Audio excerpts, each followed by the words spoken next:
Voilà, j'ai demandé à Didier, suite aux deux interventions de ce matin, de Monseigneur Bonfils et puis de Gilles Bouis, j'ai senti l'Église qui s'est réformée, mais l'importance, elle n'a jamais oublié, bien sûr, la charité, c'est clair.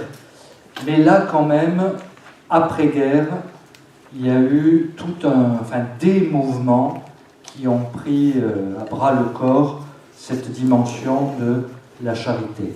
Et là, Didier nous présentera les mouvements laïques, Action catholique, Figure de chrétien, etc. Voilà, et au cours du XXe siècle en particulier, et l'héritage qui est le nôtre aujourd'hui dans l'Église.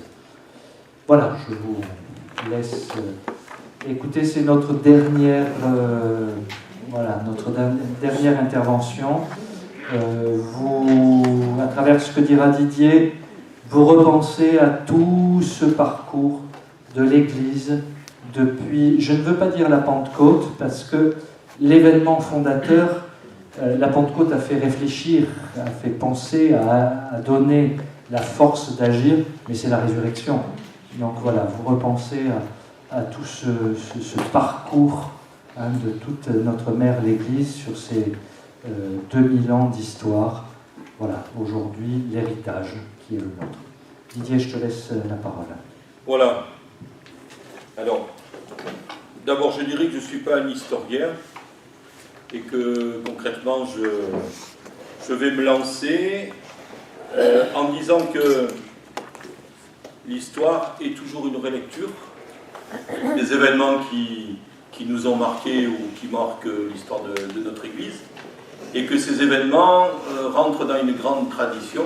Déjà, les écrits bibliques sont des relectures. Ça veut dire que quelque part, ce dont je vais vous parler aujourd'hui, ça va être relié avec mes lunettes à moi. Voilà. C'est-à-dire qu'avec ma culture, avec mon histoire familiale, ça veut dire que quelque part, ça ne sera sûrement pas très objectif, ça il faut le savoir. Ça veut dire que quelque part, il faudra aussi qu'après, vous fassiez votre propre idée. Voilà. C'est Didier Dubré qui va vous parler de ces mouvements laïques qui ont marqué mon histoire personnelle, mon histoire familiale et ma vie personnelle. Voilà. Ça, c'est la première chose. Après, pour ce qui est de mon ministère aujourd'hui, j'habite au Suquet, à Cannes. C'est une belle chance. Et pour un cas de moi d'habiter à Cannes, c'est une belle chance. Et je suis aujourd'hui complètement déchargé de toute vie de curé de paroisse, puisque j'ai en charge toute la pastorale des jeunes du bassin cannois, le modèle d'enseignement catholique et le modèle d'enseignement public. Voilà. Et puis l'évêque m'a demandé aussi de suivre la pastorale des vocations, le service des vocations et les séminaristes. Jusqu'au mois d'août, je suis encore aumônier des Scouts et Guides de France. Voilà. Et puis, je suis aussi dans l'équipe de la pastorale des migrants, et tout particulièrement aumônier des tziganes et des gens du voyage. Voilà. Ça fait que quand j'ai un peu de temps, je vais donner des coups de main aux confrères un peu partout. Voilà. Alors, l'intitulé de ce que m'a demandé Thierry, c'était « Les mouvements laïques, l'action catholique et les grandes figures des chrétiens et martyrs du XXe siècle ». Voilà. Et puis, le créneau temps, c'était de Léon XIII à nos jours. Ça fait que de 1878 au pape François. Ça fait... Voilà. Alors, je ne vous parlerai pas de tout. J'ai ciblé des choses un peu dans tout ce chemin. Et puis, au terme de ce que je pourrais vous dire, j'ai pointé un certain nombre de questions qui me semblent très importantes par rapport à ces mouvements d'action catholique, à ces grandes figures de chrétiens et ces martyrs du XXe siècle. Voilà. Des figures qui sont des questions qui sont un peu récurrentes et qui reviennent, et quand on relit un peu l'histoire, comme vous avez fait pendant 2 ans, vous découvrirez qu'il y a des questions qui reviennent sans cesse. Voilà. Et qui marquent les périodes, toutes les périodes. C'est des questions qui reviennent. Par exemple, la relation au monde. Voilà.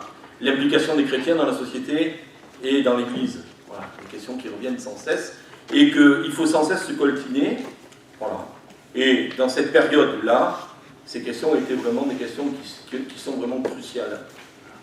Il y a eu des positionnements qui se sont faits ou qui ne se sont pas faits de l'Église, des chrétiens engagés dans le monde, et voilà. Ça va? Alors, si c'est incompréhensible, criez. Si... Voilà. Alors, en préliminaire, je dirais que il faut repartir de 1789, je pars pas loin, avant les Montagnards, vous voyez. Voilà. En disant que l'Église avait l'impression d'encadrer tous les secteurs. L'Église encadrait tous les secteurs de la vie humaine. Et après la rupture de la Révolution française, un monde se construit, alors ça c'est peut-être une lapalissade, complètement en dehors de l'Église. Une Église qui tenait tout, qui gérait la vie des hommes et des femmes, tout le monde était autour du clocher, voilà.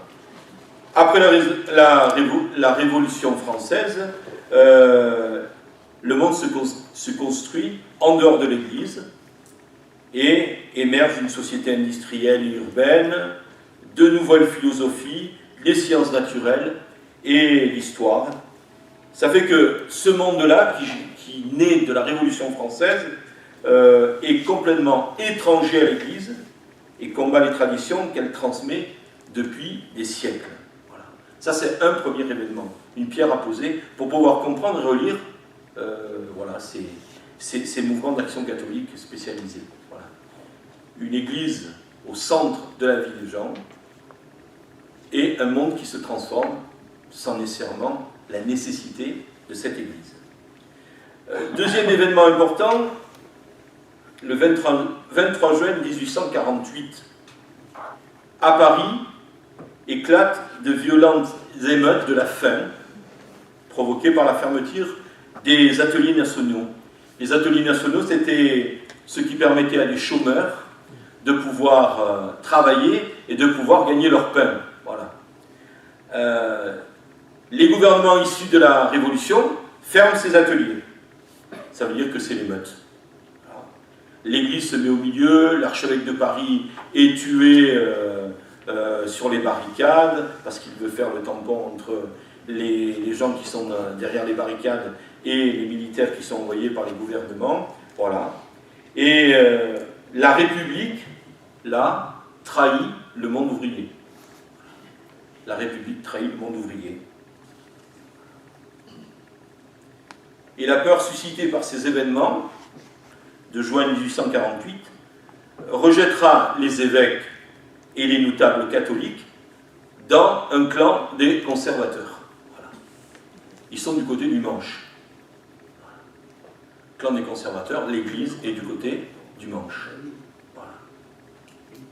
L'Église est du côté du manche. Voilà.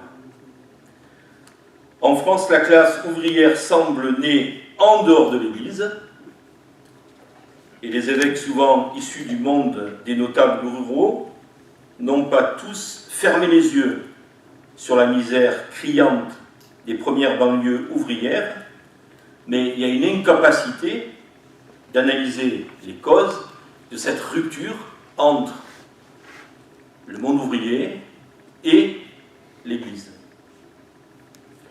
Dans ces mêmes moments, la peur commence à monter avec l'émergence du socialisme, des philosophies marxistes, qui fait que quelque part, l'Église est de plus en plus dans sa hiérarchie, dans une dynamique de peur et d'inquiétude. Un monde est en train de se créer complètement en parallèle avec la vie ecclésiale et l'Église. Voilà. Alors ça, je pense que c'est intéressant de garder ça en tête. Révolution française, une société qui change, l'Église n'est plus au centre. Et deuxièmement, une Église qui se voit abandonner la classe ouvrière. C'est le terme qu'on utilise. Karl Marx parle de classe ouvrière. Voilà. Une société de classe avec des gens qui sont du côté du manche et d'autres. Je caricature un peu, Mais voilà, c'est pour qu'on arrive à bien rentrer dans cette dynamique. L'enjeu, c'est, dans cette situation-là, allez-y, vous pouvez réagir. Hein. Vous pouvez réagir. Dites. Je réagis aux classes. On parlait tout à l'heure quand on a aboli enfin les différentes classes pour les enterrements, les mariages. C'est assez récent, donc c'est Super Vatican II. Ouais. Et voilà, du vécu familial. Et tout à fait. Enfin, moi, là, tout ça m'éclaire beaucoup, effectivement, sur... Dire que, après, on va voir comment les évolutions, on arrive jusqu'à aujourd'hui. Aujourd'hui, entre guillemets, on ne parle plus de classe ouvrière. Non. On ne parle plus. On n'en parle plus. Voilà. Alors, l'enjeu pour l'Église, c'est justement de trouver des remèdes, pour se refaire proche de ce monde qui est parti loin d'elle et qui vit en parallèle par rapport à sa vie au quotidien. Tout le travail des chrétiens catholiques, des prêtres et des laïcs va être de rejoindre ce monde qui a quitté le giron de l'Église, au sens encore de ce giron du monde rural. Le peuple autour du clocher avec son curé, voilà. Et jusqu'à nos jours, quand on est même dans cette dynamique, quand on parle de mission Azur, on est encore dans cette dynamique-là. C'est-à-dire que quelque part, on essaye de se rapprocher des gens qui sont le plus loin. Ça veut dire que quelque part, cette question-là, elle est récurrente. Pas nécessairement liée au monde ouvrier, mais à tous ceux qui, aujourd'hui, sont loin de l'Église. Ça veut dire que c'est une dynamique qui revient dans toute l'histoire de l'Église. Comment on se rapproche des gens qui sont le plus loin? Alors, dans cette période-là, l'Église va essayer de trouver des solutions. Alors, première solution, le paternalisme et le réformisme. Les patrons chrétiens mettent une société dans leur entreprise avec de A jusqu'à Z, ils prennent en charge leurs ouvriers, du berceau jusqu'à l'enterrement. C'est-à-dire qu'on s'occupe de tout. Alors, ça a du bon et ça a du mauvais. Et les patrons chrétiens sont à fond dans cette dynamique-là aussi. Le paternalisme, du berceau aux obsèques. Voilà. On s'occupe de tout. Vous rentrez chez Michelin jeune marié, vous avez des enfants, on les forme à l'intérieur de l'entreprise, ils peuvent aller travailler dans l'entreprise, ils peuvent se former, tout ça, et rouler jeunesse. Voilà. Alors ça marche, mais c'est pas très très libérateur non plus. Mais c'est une réponse des patrons chrétiens en se disant, on va justement former une structure, une institution qui permet d'accompagner ces gens qui s'éloignent de plus en plus de nos communautés ecclésiales pour les remettre dans les girons de l'Église. Parce que l'enjeu, c'est que M. le curé vienne à l'usine, dise la messe avec les ouvriers et tout ça, et qu'on reconstitue un monde qui existait auparavant. Voilà.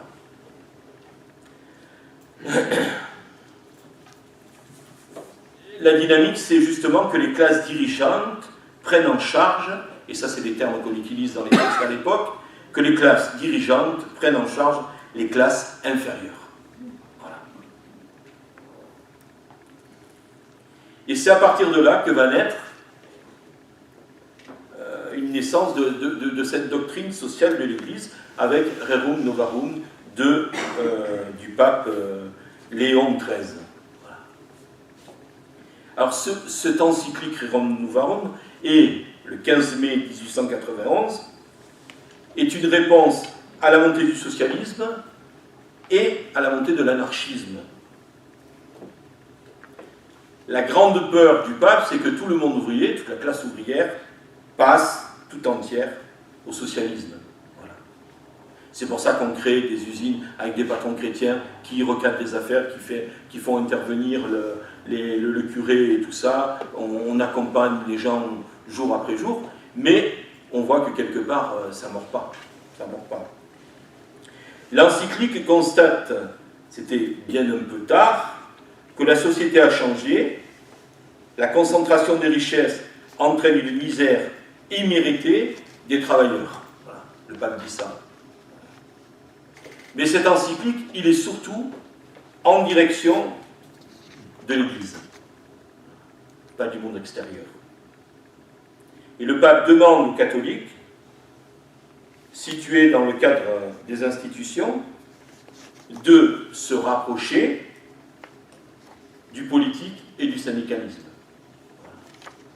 C'est une demande, et ça c'est assez révolutionnaire, que le pape Léon XIII demande aux chrétiens de s'embarquer et de s'engager en politique et dans le syndicalisme.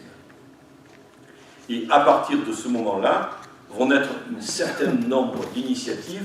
Vous avez sûrement entendu parler des chroniques sociales de Lyon, voilà, des semaines sociales, où on travaille autour des questions de société à la lumière de l'Évangile et des enseignements des papes. Le syndicalisme chrétien commence à émerger là, aussi, voilà.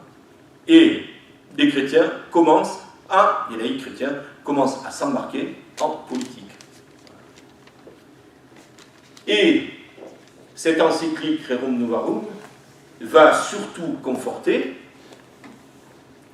la partie un peu gauchiste de l'Église, trouvant une confirmation du pape en disant ce qu'on souhaitait et ce qu'on voulait vivre, le pape vient nous conforter dans nos choix. Mais l'autre partie va trouver que ce pape Léon XIII, c'est un peu un gauchiste révolutionnaire. Voilà. C'est quand on connaît Léon XIII, voilà. D'accord ? Vous voyez, tout ça, c'est le terreau de la naissance des mouvements d'action catholique spécialisés. Et moi, je vous parlerai surtout des mouvements d'action catholique spécialisés dans le monde ouvrier, parce que c'est ceux que je connais le mieux. Voilà. Là aussi se met, toujours dans cette dynamique-là, se met en place une différence entre le catholicisme social et la hiérarchie ecclésiale. Pardon ? Entre le catholicisme social et la hiérarchie ecclésiale, les laïcs peuvent être indépendants du clergé dans un domaine social très proche du politique, à partir de Rerum Novarum. C'est-à-dire que quelque part, les laïcs commencent à prendre une autonomie, une indépendance par rapport à leur choix dans le syndicalisme, dans la politique, et le sommet du sommet, ça sera Vatican II, où on repositionnera la démarche autour du baptême. Voilà. Chacun a le choix de choisir voilà, qu'est-ce qu'il vote dans l'urne aux élections, de s'engager dans le syndicat qu'il souhaite, voilà, sans avoir des consignes de vote de monsieur le curé, le dimanche à la messe, qui dit « Mes frères, il faudra voter pour ce monsieur ou pour cette dame. » Voilà. Ça a existé, hein. Ça a existé, hein. Voilà. Ça a existé. C'est pas de la caricature, ça. C'est du vrai, ça a existé. Le dimanche à la messe, monsieur le curé donnait les consignes de vote. Voilà. Voilà. En plus, il n'y avait même pas de dames. Eh oui. Mais moi, j'ai connu qu'avec les dames, vous voyez. Il n'y avait pas de dames. Il n'y avait pas de dames, voilà. C'est-à-dire que c'est De Gaulle qui donne le droit de vote aux femmes. Voilà. C'est-à-dire que les laïcs ont le droit de s'engager en politique et dans le syndicalisme. Voilà. Ça, c'est quand même un grand progrès. Et ça, c'est les fruits de Rerum Novarum.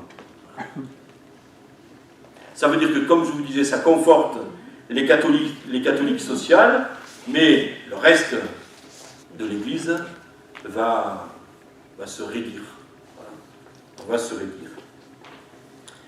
Le travail de réflexion aboutit à la constitution de ce qu'on appelle, avec ce Rerum Novarum et avec cette invitation à prendre des responsabilités dans le monde politique et dans le monde syndical, à la doctrine sociale ou à l'enseignement social de l'Église.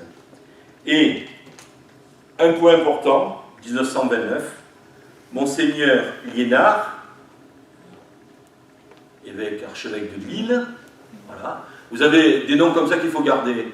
Liénard, Suard, voilà, le cardinal archevêque de Paris, voilà, Liénard, Suard. C'est vraiment des hommes qui ont été vraiment des ressorts importants et de la doctrine sociale de l'Église et de l'évolution d'une prise de responsabilité des laïcs dans le monde ouvrier, dans le syndicalisme, dans la politique, voilà, en les soutenant dans leur engagement.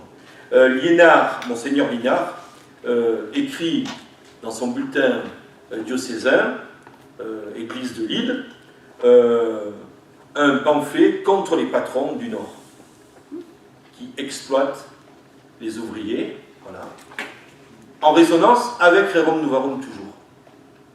Vous voyez? Et avec cette doctrine sociale de l'Église. C'est-à-dire qu'il y a des évêques qui mouillent la soutane. Voilà. Ils ne sont pas 100 et des mille quand même. Hein. Voilà, ils ne sont pas des 100 et des mille. Mais il y en a. Et c'est des grandes pointures, parce que l'archevêque de Lille et le cardinal archevêque de Paris, c'est quand même des grandes pointures. Voilà, ça c'est un peu le terreau. Après, événement très important, cette période de la guerre 39-45. Alors il y a eu la première guerre, 14-18, où les séminaristes et les prêtres se sont retrouvés dans les tranchées. Et ils sont descendus de leur piédestal. Et là, ils ont rencontré des gens qui n'étaient pas nécessairement des bons cathos qui allaient à la messe tous les dimanches. Mais cette confrontation du quotidien avec ces personnes a fait que quelque part, ça a changé leur regard. Quand vous étiez façonné par le Concile de Trente, dans votre manière de vivre le ministère, c'est-à-dire que vous étiez dans votre presbytère, avec le petit cloître, le matin vous vous leviez, vous disiez votre brivère en tournant dans le cloître, à la manière du curé d'Ars, voilà, puis vous alliez visiter les malades, vous faisiez le catéchisme dans l'église à tous les enfants et tout ça, voilà, ça ponctuait votre existence. Et quand vous vous retrouvez sans soutane dans les tranchées avec des gens qui meurent à côté de vous, quelque part, ça vous fait péter les plombs, ou quelque part, ça vous transforme de l'intérieur. Comme nos confrères qui ont fait la guerre d'Algérie, entre guillemets. Voilà. Et certains sont revenus en ne pouvant jamais en parler. Mon supérieur de séminaire à Avignon, un homme extraordinaire, Louis Barlet, n'a jamais parlé de son expérience en Algérie, tellement ça avait été traumatisant pour lui. Ou d'autres en parlaient beaucoup. Des hommes aussi se sont retrouvés dans la guerre 39-45, enfermés dans les camps, dans la résistance, voilà, avec un public qui était vraiment à 100 lieues de leur structure, comment dire, intellectuelle et spirituelle, et qui quelque part les ont complètement décapés. Certains ont quitté le ministère, d'autres sont restés, mais quand ils sont revenus, ça avait changé leur vie. Et on ne pouvait plus, comme racontait un confrère ancien qui a 80 ans, on ne pouvait plus leur demander de sortir 2 par 2 du séminaire pour aller à la plage. Ou de se mettre le maillot de bain dessous le genou. Voilà. Alors Antoine Costa m'a raconté qu'il avait 2 maillots de bain. Celui réglementaire et l'autre. Voilà. Voilà. C'est-à-dire que quelque part, ces événements-là, voilà, ont fait que les choses ont changé. Les choses ont changé. Voilà. 39-45, voilà, la guerre, la résistance. On rencontre des hommes différents. Les chrétiens rencontrent d'autres. Même les militants du Parti communiste, vous vous rendez compte? Et on peut discuter avec ces hommes-là. Parce qu'on est solidaires dans le même combat. Voilà. On est solidaires dans le même combat.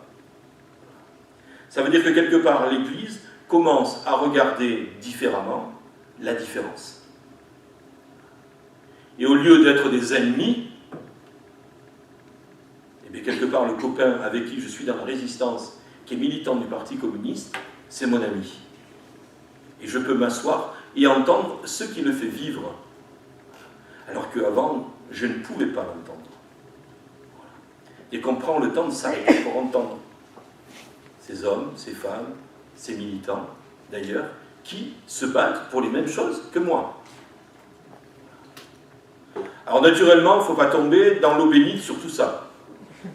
J'avais une brave religion dans la CE quand j'étais aumônier fédéral de l'Action catholique des enfants en monde ouvrier, qui chaque fois qu'un petit faisait quelque chose d'extraordinaire, alors qu'il était à 100 lieues de l'église, de la foi, de l'évangile, c'était un signe des merveilles de Dieu. Alors je disais, calme-toi. Voilà. Ne mets pas de l'eau bénite en permanence comme ça. Voilà. Parce que quelque part, la foi, à un moment, il faut qu'on l'accepte et qu'on l'accueille. Parce qu'à une époque aussi, on mettait, dans l'Action catholique, on mettait un peu de l'eau bénite de partout. Je peux en parler parce que moi j'ai été baigné dans tout ça, vous voyez. Je peux en parler, même voir ces caricatures. Voilà. On mettait de l'eau bénite.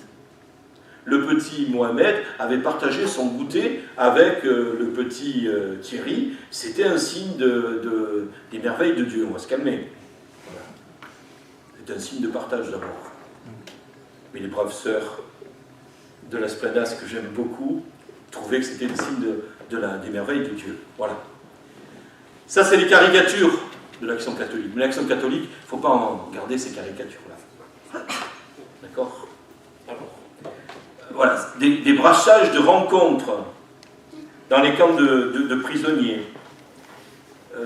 Les formations des séminaristes aussi. C'est là qu'émerge la mission de France. Mission de France. Alors, la mission de France, les prêtres ouvriers, c'est vraiment en parallèle, quand on n'est pas un peu initié à toute cette histoire, c'est vraiment en parallèle avec les mouvements d'action catholique spécialisés. Parce que quelque part, les mouvements d'action catholique spécialisés trouvaient que la mission de France, les prêtres ouvriers, c'était des fiefés gauchistes. Et qu'eux étaient encore dans le giron de l'Église. Voilà. Et que quand on regarde aujourd'hui, on se dit, mais la GOC, la CO, la CEE, tout ça, c'est... Voilà. C'est pas la communauté d'Emmanuel. Mais à l'époque, on s'envoyait des anathèmes. Et on était des idéologues à fond la caisse. Hein. Moi, mon aumônier curé de ma paroisse, quand je lui ai annoncé que je voulais rentrer dans un séminaire classique à Avignon, il m'a claqué la porte au nez parce qu'il avait décidé que je rentrerais en groupe de formation ouvrière. Voilà. Il m'a claqué la porte au nez. Alors comme j'étais un peu têtu, je suis rentré au séminaire à Avignon. Voilà. Et j'ai été ordonné prêtre un jour. Voilà. Vous voyez?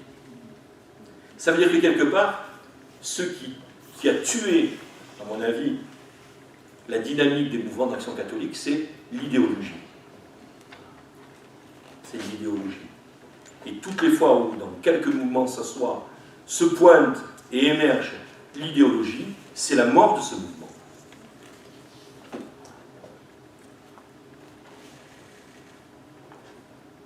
Alors, fondation du séminaire de la Mission de France, ou quelque part l'intuition de la fondation de ce séminaire de la Mission de France, c'est vraiment, aujourd'hui, émerge un milieu complètement athée.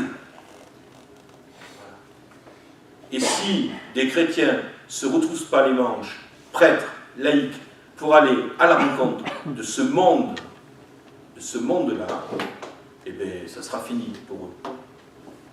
Parce qu'ils seront séduits par d'autres choses. Ça veut dire que quelque part, ces hommes vont aller au contact de ces milieux. Et je vous parlerai tout à l'heure de Madeleine Delbrel, voilà, une sainte, voilà, vénérable aujourd'hui, voilà, Madeleine Delbrel. Voilà, c'est tout à fait cette dynamique-là.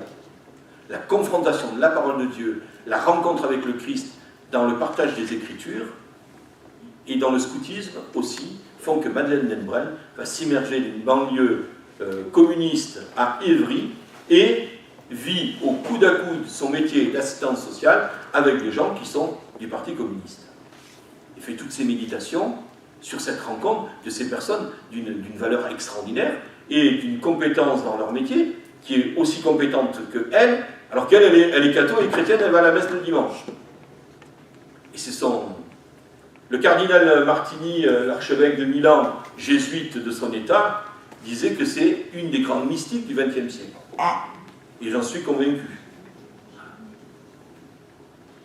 C'est une femme qui n'avait pas peur. Ce qui caractérise ces périodes de l'histoire de notre Église, c'est la peur.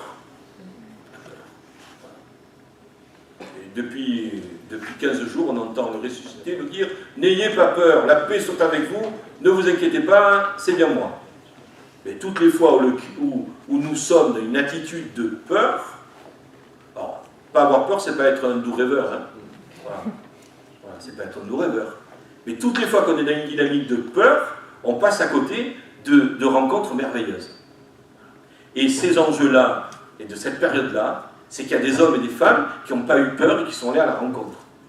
Et ils sont ressortis riches. Certains s'y sont perdus, prêtres, laïcs s'y sont perdus, happés par les sirènes d'autres idéologies qui leur ont fait tout abandonner pour devenir des militants de première ligne du Parti communiste ou de la CGT. Voilà, ça c'est la caricature complète. Mais d'autres ont trouvé un équilibre entre leur foi et leur engagement politique et syndical. Je vous parlerai de mon père un peu enfin quand même, mais un tout petit peu, parce que dans ce très bon bouquin qu'on a laissé un peu aux oubliettes, vous avez un certain nombre de témoins, voilà, mon père fait partie de ces témoins, vous avez un certain nombre de témoins, de militants du monde ouvrier, qui quelque part sont arrivés à vivre cet équilibre entre leur foi et leur engagement, sans rien abandonner, et ne pas être, disons, ni des traîtres d'un côté ou de l'autre. Voilà. Vous l'avez souvent dans toutes vos paroisses. C'était pour le synode. Voilà.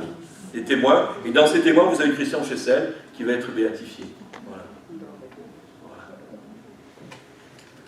Alors, la fondation du séminaire de la... Oula. Moi, je m'emballe et puis je parle.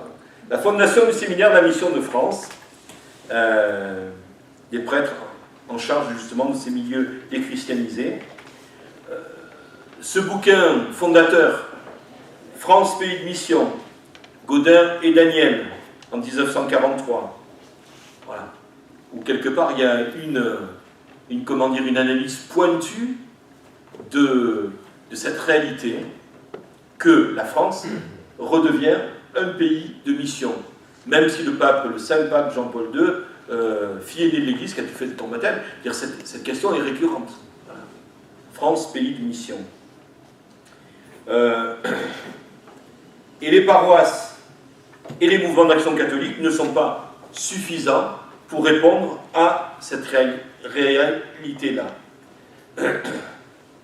Ce qui veut dire que quelque part, certains vont passer à la vitesse supérieure avec une mission comme une immersion dans des milieux étrangers à transformer. C'est la mission de Paris avec le cardinal Suard. C'est l'expérience des prêtres ouvriers qui commence en pleine guerre et qui va se poursuivre jusqu'autour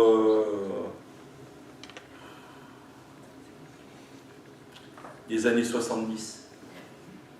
Et avant, Rome interdira, voilà. Et après, il y aura une période où les prêtres pourront travailler à mi-temps, mais des prêtres du matin au soir et du soir au matin, excepté peut-être encore à la Mission de France ou dans des ordres religieux, l'expérience des prêtres ouvriers sera finie. Voilà. Et se finira dans la souffrance et dans la douleur. Et notre diocèse en a payé son tribut aussi. Voilà. Les hommes qui se retrouvaient dans le Vieux-Nice avec Benedetti, Luot, Laurent Luciano et un certain nombre de prêtres comme ça, le père Morel, curé de Saint-Joseph pendant des années, voilà. Tous ces hommes-là, qui, issus des patronages dans le Vieux-Nice et de l'enfance populaire, continueront dans cette dynamique-là, et au final, seront mis au placard par Monseigneur Raymond, quitte vicaire à Bleusasque-Est ou au fin fond de la montagne, pour les remettre dans le droit chemin.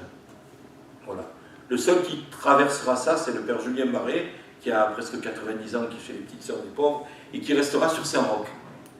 Voilà, qui restera sur Saint-Roch. Voilà. Mais une grande partie des prêtres de cette époque-là qui étaient engagés dans le catholicisme social et dans les patronages ou dans les mouvements d'action catholique seront mis au placard. Voilà. Arbitrairement, du jour au lendemain. Le seul qui résistera aussi, c'est le père Bébert-Donini, à l'avocat, qui lui, et vous avez un très bon bouquin qui s'appelle « Quand Rome condamne », voilà. Vous avez plusieurs courriers de Bébert-Donini, Humbert-Donini, avec Monseigneur Raymond. Voilà. Des choses un peu puissantes. Voilà. Et Bébert restera solidaire de ses camarades jusqu'au bout de sa vie. Actuellement, il est en maison de retraite et il est en fin de vie. Mais moi, j'ai connu Bébert à l'avocat quand je suis arrivé. L'avocat étant en secteur de mission ouvrière avec des mouvements d'action catholique, et moi j'étais stagiaire là-bas. Bébert, voilà, restera plombier toute sa vie, voilà, en célébrant les baptêmes, les mariages, les enterrements de tous ceux qui étaient en réseau avec lui, voilà, prêtre pleinement, mais en vivant cette spécificité du prêtre ouvrier. Voilà. À partir de tout cela, émerge un dynamisme pastoral et théologique, l'action catholique spécialisée, mais l'accent sur l'évangélisation des milieux et la transformation des conditionnements sociaux. Voilà, les deux. Nous referons chrétiens nos frères, ça c'était les chants de la GOC et la GOCF. Dans cette dynamique théologique émerge vraiment l'évangélisation du milieu par le milieu. Voilà. Ça c'est une intuition. Les ouvriers doivent évangéliser les ouvriers. Et pour évangéliser, il faut être avec, il faut vivre en solidarité avec les gens, partager leur vie, ou sinon on n'y comprend rien. Voilà. La pédagogie, c'est la relecture, avec le voir, juger, agir. Voilà. Et ce voir, juger, agir, de jour en jour, va s'étioler. On va beaucoup voir, on va beaucoup juger. Voilà. On agira aussi, mais ce qui manque dans tout cela, c'est la relecture à la lumière de l'Évangile. C'est-à-dire que les militants, les premiers militants de la GOC, de la CE, de la CO, vont être encore très pétris par la spiritualité et par la vie de foi au sein de l'Église. Et les militants, plus on va vers la réduction des mouvements d'action catholique spécialisés, en oubliant un peu leurs racines ecclésiales, vont quelque part un peu se perdre.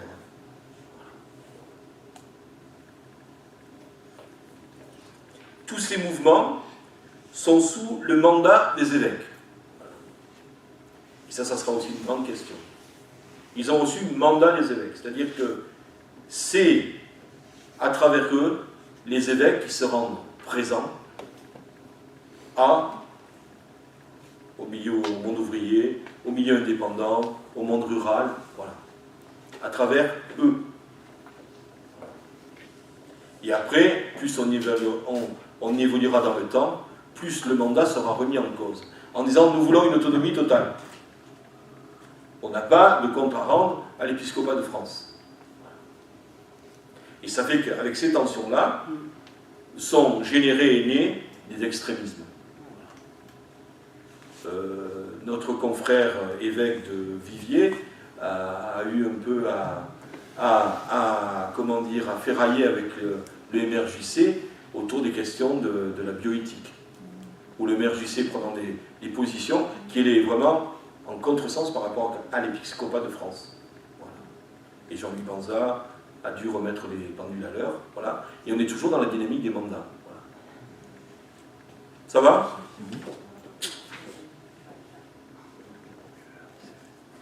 C'est en 1954. Les prêtres ouvriers doivent renoncer à un travail à temps plein en usine. Voilà, 1954. C'est-à-dire qu'aujourd'hui, il n'y a que des prêtres ouvriers. Vous en retrouvez chez les jésuites, encore chez les franciscains, mais dans le clergé diocésain, il n'y en a plus du tout. Deux mots sur Vatican II, mais on vous en a bien parlé ce matin. Voilà. Vatican II résonne de toute cette histoire dans Vatican II, le texte de Gaudium et Spes.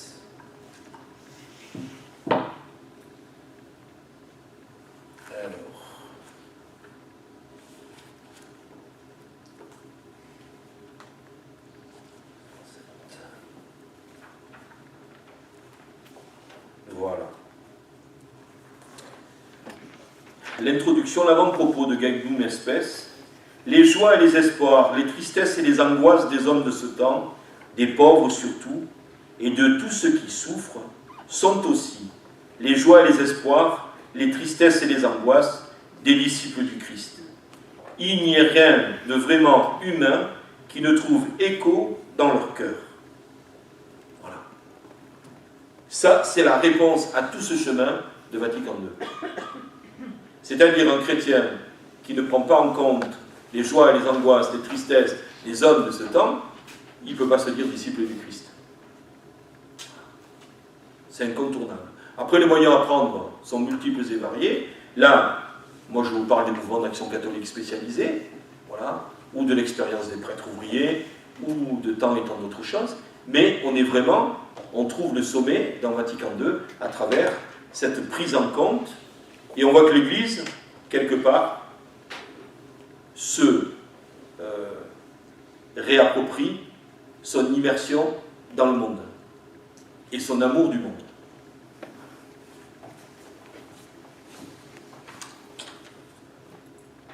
J'ai encore un petit quart d'heure. Et pour finir, je vous parlerai de deux figures de témoins de cette expérience. D'abord, Madeleine Delbrel, une vénérable.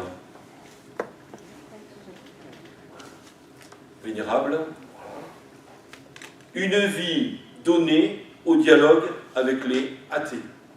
Voilà.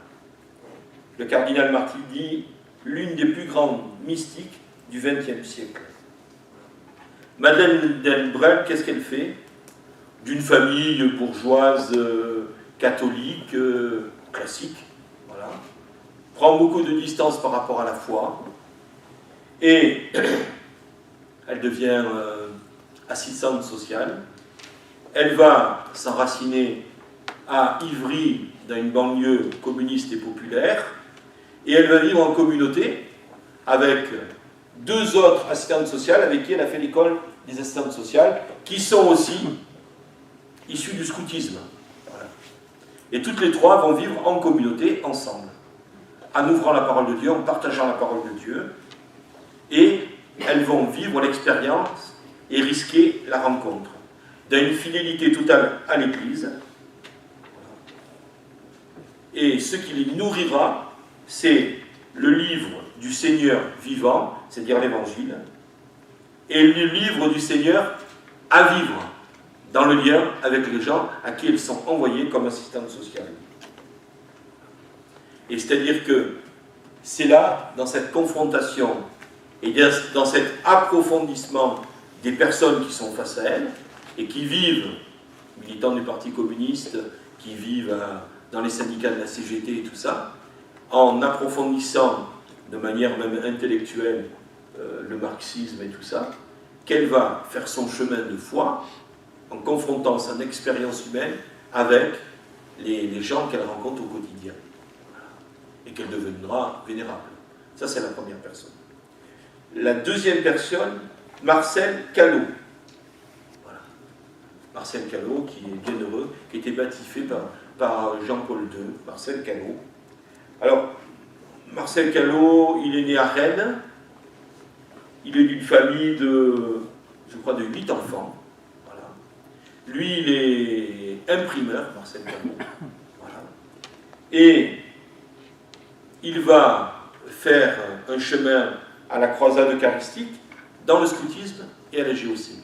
Ça veut dire que vous voyez que ces trois mouvements qui aujourd'hui nous paraissent complètement antinomiques, à l'époque on pouvait tout à fait être à la croisade eucharistique, à la GOC et chez les scouts.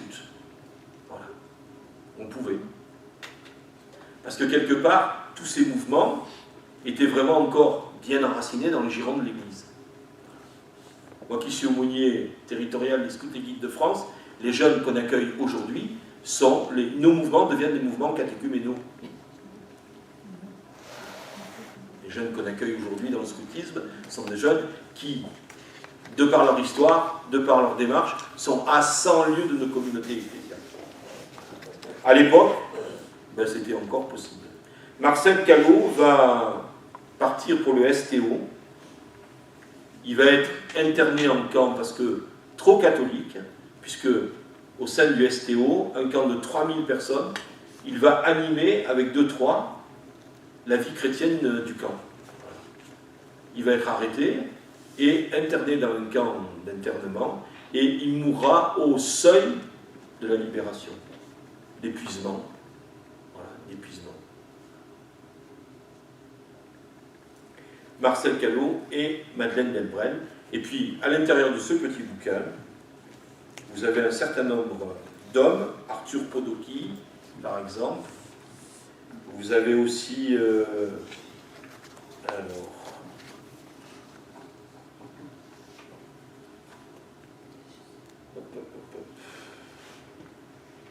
Jacques Galfuchy, militant de la CO de Cannes-la-Boca.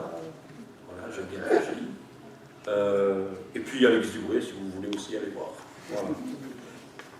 Alex Dubré, si vous voulez aller voir. Voilà, alors, comme conclusion, je vous laisserai des questions. Je crois que toute cette période-là, et cette intuition des mouvements d'action catholique spécialisés répondent à la question de la relation de l'Église au monde. Voilà. Et en laissant résonner aussi ce texte de Saint Jean, Dieu a tant aimé le monde qu'il a envoyé son Fils unique. C'est-à-dire que quelque part, on ne peut pas faire l'impasse avec la relation au monde, puisque ce monde, il est aimé de Dieu. S'il est aimé de Dieu, il faut y aller. Ça, c'est là. Ensuite, deuxième question, ou problématique, c'est comment annoncer le Christ aujourd'hui, de manière implicite ou explicite? Ou les deux. Les deux, ou les deux. Mais ça veut dire que ceux qui annoncent d'une manière et ceux qui annoncent d'une autre, ils ne doivent pas s'envoyer des anathèmes. Voilà. C'est-à-dire qu'aujourd'hui, les petites sœurs de Charles de Foucault, parce que ça vous n'en avez pas parlé aussi, la spiritualité du père de Foucault et le levain dans la pâte, est quelque chose de marquant aussi dans toute cette longue histoire. Voilà. Le père Guillaume, les dominicains, Daucaire, le père Leuve à Marseille, voilà. L'enfouissement, voilà. Implicite ou explicite l'évangélisation. Voilà. Les deux ont le droit d'exister, et l'enjeu c'est que dans l'Église, chacun respecte la manière d'évangéliser de l'autre. Et si Bébert a passé toute sa vie en étant plombier et en vivant son ministère de prêtre comme cela, ben c'est aussi extraordinaire que celui qui aura passé toute sa vie en étant un bon curé de paroisse. Voilà. Des questions encore récurrentes aussi autour de la question de la relation entre l'engagement et la politique. Même si, avec Vatican II, les choses ont évolué, aujourd'hui, est-ce que les chrétiens s'engagent encore en politique, dans le syndicalisme? Voilà.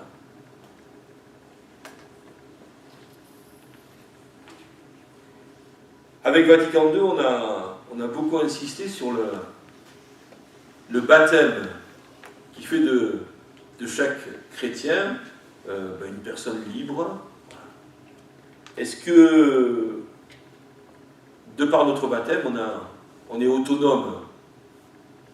Ou est-ce qu'on attend encore d'avoir des directions, des indications, voilà, où quelque part on prend vraiment notre autonomie liée à notre baptême? Voilà. Je trouve que des fois les chrétiens ne sont pas très autonomes, encore. Par rapport à notre Sainte Mère l'Église ou à la hiérarchie de l'Église. Dont j'en suis, hein.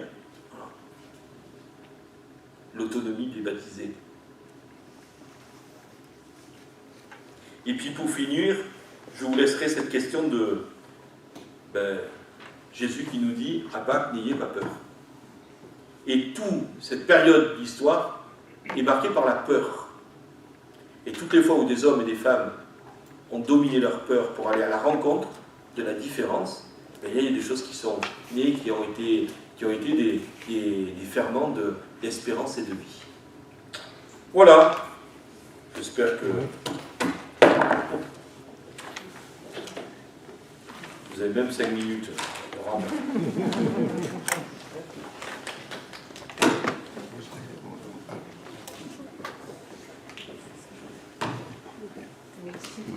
Merci à vous. Merci.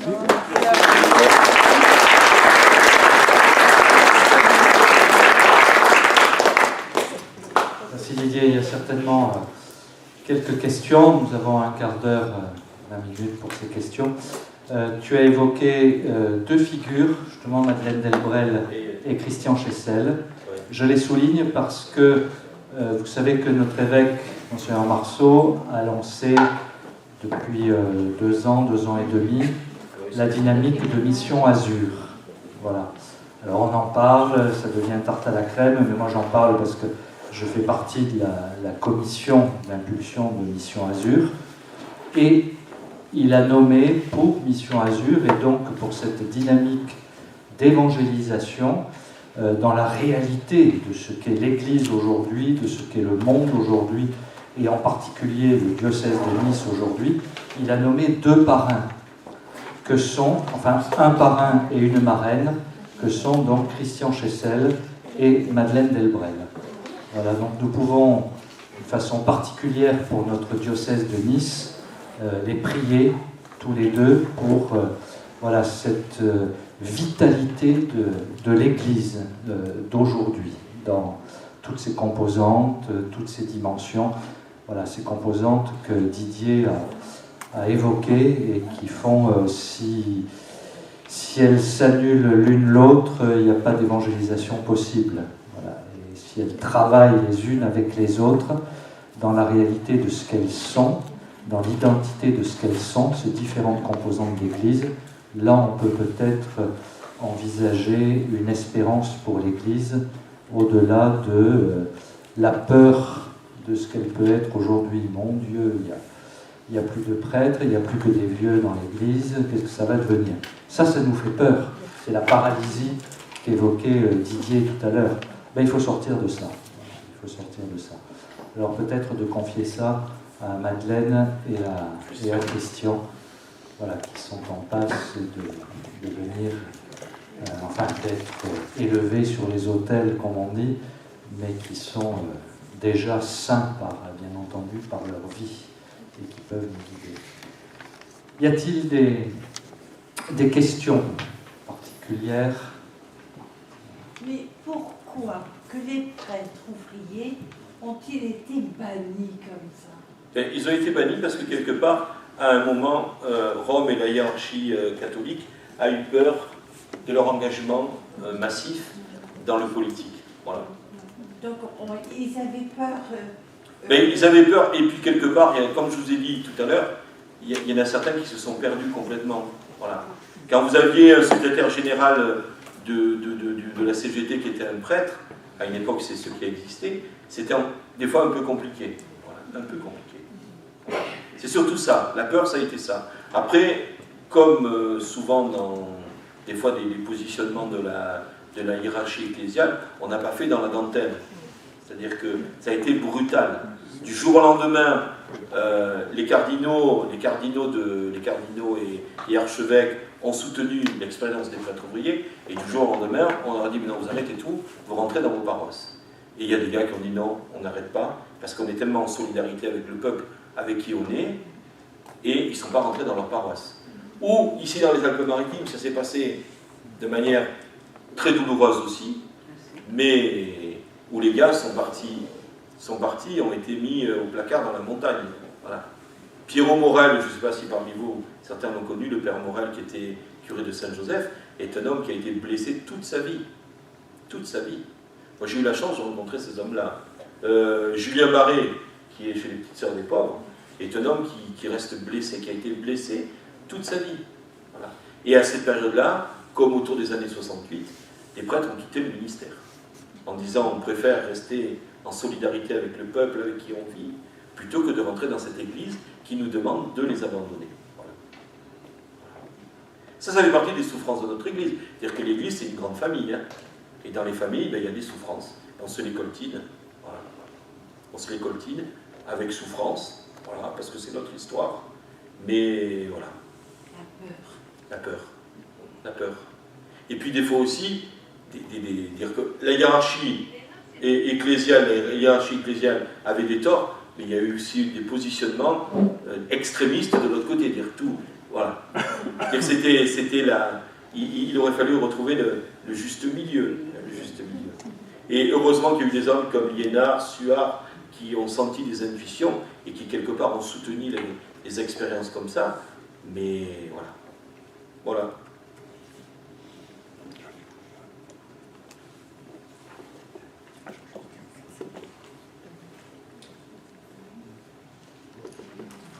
Question.